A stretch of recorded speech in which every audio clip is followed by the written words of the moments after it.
All right, thank you for coming. I have some brief remarks, and then I'll take some questions up here, but after that I'll break and let people go who need to get on the road, and then be happy to answer any further questions from the press at that time. When we last met in September, I said I was going to take several months to travel around the state, listening to ordinary citizens' concerns about the future. I've done that. In doing so, I've confirmed once again that we live in an extraordinarily beautiful state with a very rich history. We have a strong, diverse, and hardworking citizenry. But, not surprisingly, I found many people disappointed and unhappy with what's happening today in Connecticut. Many believe that the state's prospects have declined and the future is more uncertain than before. They cite many reasons. Jobs are still hard to find. Many who have jobs earn less money than they did before and feel far less financially secure. Wall Street may be doing well, but Main Street is not. People are upset about Governor Malloy's huge tax increase, which places a heavy burden on working families and has acted like a brake on the economy. They believe Governor Malloy's tax increase has been squandered with continued runaway spending and borrowing, threatening everyone's financial future. People every day hear discouraging stories about businesses and people leaving the state for better opportunities elsewhere. Deteriorating roads and bridges, ever more traffic congestion, trains that show up late or sometimes not at all, leave the impression that no one is in charge. Even many teachers and state workers, people who see government from the inside, are discouraged. I talked with a teacher, Laura from Hebron, who told me how much time the new evaluations Governor Malloy now requires take away from her job teaching students. She was beside herself that with a "we know better than you" attitude, the governor stepped in and changed things at her school when that school was performing well and already doing a great job teaching students. State workers have come to me complaining about how much government money gets wasted and that no one is listening to their ideas about how to make government better and more efficient. Parents and grandparents worry about what we are leaving to our future generations. My two-year-olds, Grace and Reed, who are here today but didn't cooperate on everything we had planned for them, you'll meet them later, are Connecticut's future. The optimism, enthusiasm, hope, and trust in a two-year-old's eyes demands something of all of us. What are we leaving them? Are we acting responsibly? Will they have the same opportunities we've had? Most of the people I talk with agree that we are not doing enough. So Connecticut needs a fresh start. A fresh start means a new direction and new leadership. I'm not a career politician or an insider in Connecticut politics. I spent most of my career in business. I know what it takes to create jobs, and I know how to persuade business owners to give Connecticut another look. I have served in government too. I served in Iraq, restoring our economy, and worked 2.5 years for our State Department. I know how government works and what it can and cannot do. I know that overburdening businesses, taxpayers, and teachers, for example, with rules and paperwork is not the answer. And when policy isn't working, throwing ever more taxpayer money at a problem is not the answer either. As a leader, it is important to be a good listener. From both my private and public sector experience, I learned how to listen and bring people together to solve problems. I believe in good government. That means I believe government should be well-run, efficient, and honest. It should represent ordinary citizens, not insiders or special interests. There remains a lot of work to do before Connecticut meets that standard. I believe leaders must be honest, straightforward, people of goodwill, and fair-minded. I agree with those who believe we need a new direction and new leadership in Connecticut. So I'm announcing today that I'm entering the race for governor. As your governor, I promise to solve the problems that are holding so many back and will get us headed toward a brighter future.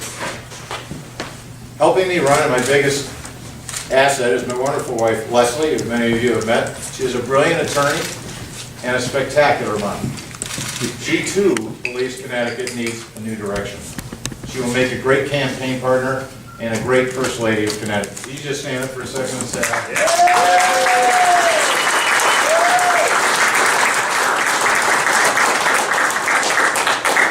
So when I'm your governor, here's what I will do. I will immediately stop unaffordable increases in spending and set a course toward lowering burdensome taxes. First, I will hold discretionary spending flat for 2 years to get spending under control. When that has been achieved, I will lower taxes on Connecticut's hardest hit families by cutting the sales tax, Connecticut's most regressive tax, by 0.5%. I will immediately eliminate all taxes that cost the state more to collect than they generate in revenue. I will work with the legislature on tax reforms that will stop driving businesses and taxpayers out of state. I will work with cities and towns to reduce property taxes, particularly for seniors, many of whom are forced out of their homes because they can no longer afford them. I will make Connecticut a place where businesses want to stay and invest. Right now, state government is, frankly, anti-business, while at the same time doling out billions of taxpayer dollars in corporate welfare. That's stepping on the brakes and the accelerator at the same time. It doesn't make sense, and as we've seen, it does not work. Instead, I will conduct a red tape review to eliminate regulations and paperwork that unnecessarily burden businesses and ordinary citizens. I will eliminate the business entity tax for businesses with fewer than 50 employees to encourage innovation and help small businesses grow. I will immediately begin a dialogue with fellow business leaders about how we can help them succeed and grow here in Connecticut. By executive order, I will require the executive branch to comply with good government practices to eliminate deceptive accounting, conflicts of interest, and improper favors or influence for insiders and special interests over ordinary citizens. I will ask the legislative branch to do the same thing. I will immediately implement an urban policy agenda focusing on schools, crime, jobs, housing, and poverty to address the problems of our cities and the most vulnerable people in them. I will fix our city schools with real education reform. We must do this to ensure every young person in Connecticut gets a fair start with a decent education. Real reform means first, not interfering with local control of schools that are performing well. Where schools are not performing well, I will introduce in-district school choice, money follows the child, more support for teachers, and a threshold reading test for advancement to 4th grade. I will work with mayors to reduce crime that drives out employers, plagues neighborhoods, and costs lives. I will work with the business community to create jobs in our inner cities, and will use new ideas from across the country, such as urban commercial zones that insulate employers from local regulatory abuse and corruption. I will gather the best minds in the state, no matter what their political affiliation, to break the cycle of poverty that has robbed opportunity from so many of our inner city residents. Connecticut's future is only as good as the future of our cities. Fixing our city's problems and providing better opportunity for our least fortunate citizens will benefit everyone in our state. It will be a top priority of my administration. Voters will have a clear choice this November. Voters who are comfortable with where Connecticut is today and where we are headed will probably vote for more of the same. But voters who believe we are not headed in the right direction, voters who want something better, something more promising, voters who want a governor who listens to and fights for ordinary citizens, a governor who is straightforward about how we are doing, and what it will take to restore a more promising future, a governor who believes the government can serve the people better, a governor who cares about our children's futures, about our senior citizens who are overtaxed, about our young people who can't find jobs, and our citizens stuck in our inner cities without an opportunity to move forward. Those voters will vote for me.